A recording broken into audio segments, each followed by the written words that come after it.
ক্যান্টনমেন্টে শিলাবৃষ্টি হচ্ছে, দেখুন ক্যান্টনমেন্টে শিলাবৃষ্টি হচ্ছে। আর এই দেখো শিলগুলো দেখতে পাচ্ছ তো, যদি আগেও শিলাবৃষ্টি খুব ভালো লাগছে। দেখুন সাথে সাথে সব শিলগুলো ঘুরাতে খুবই মজা লাগছে, বলতে এইখানেই আমাদের কাশ্মীর।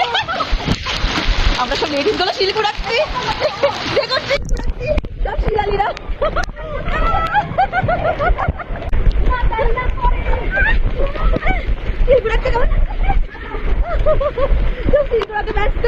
কি দারুণ দেখুন, দেখুন শুধু শিলগুলো লাফিয়ে লাফিয়ে পড়ছে। বলছে ভিডিও করতে এসছিস, মা গো আমার মাথায় করে এই দেখুন, এই দেখুন চারিদিকে সাদা সাদা শিল। যদি আমাদের ছাদটা কালো না হয়ে সাদা হতো, দেখুন পুরো শিল।